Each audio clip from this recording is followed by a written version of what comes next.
Surprisingly, more health problems are related to eating too little fat and cholesterol rather than too much.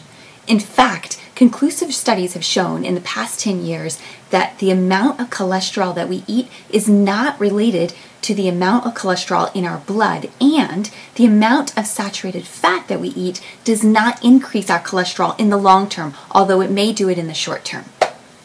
Hi, I'm Dr. Cynthia Clark, and I know this is new information for most of us, so I want to share a little story with you about President Dwight D. Eisenhower.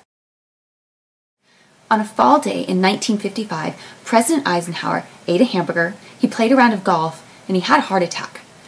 Dr. Paul Dudley White then took the world stage as the leading Harvard cardiologist, and he educated the American public about his personal theory of the dangers of saturated fat and heart disease.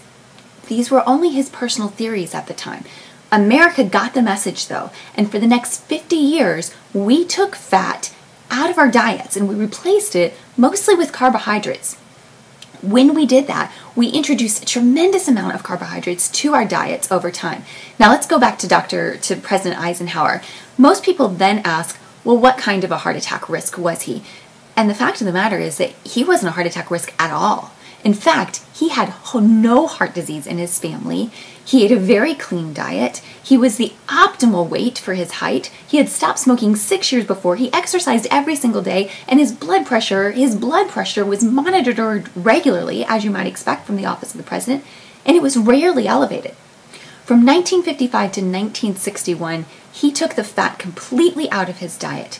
He ate 1 egg a month. He ate hardly any cold cuts. I mean, he really took out any fat. He ate no butter. He ate only corn oil. And by the time that he passed away, 8 years after he left office, he suffered another 6 heart attacks. America, we took the fat out. We introduced carbohydrates. What we can tell from President Eisenhower's story is that it was not a low-fat diet that contributed to his heart disease. He wasn't eating any fat at all. The studies that we now find that conclusively show that it isn't fat that causes heart problems. It's carbohydrates that specifically contribute to the LDL particles in our bloodstream.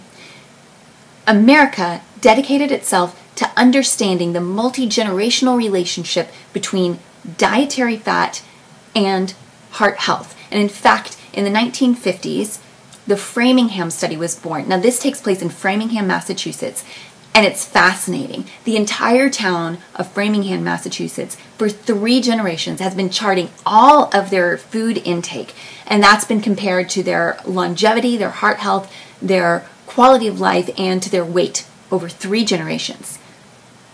30 years after this study started, William Castelli, the director at the time, William Castelli said, the more saturated fat a person eats and the more cholesterol a person eats, the longer the lifespan they have and the higher the quality of life and the fewer heart problems that they have.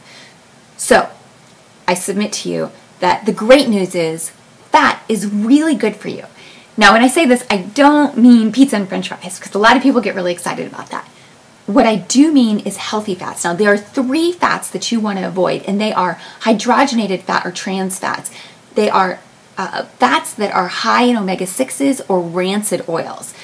Now, to cut to the chase of this, let me tell you about 2 oils that are really good for you and really safe for you, and they are olive oil, when you use it at low temperatures, because it goes rancid very quickly. So olive oil is great on your salads, and coconut oil. Coconut oil is a fantastic oil, and here's why. It boosts your metabolism, so it will actually help you lose weight. It also works as a mild detoxifier.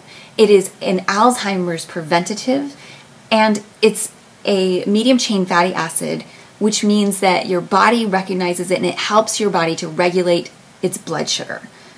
So remember, 2 oils that are really good for you, coconut oil and olive oil. Build them into your diet, work them in. They're phenomenal for you, and your heart and your quality of life will thank you for it.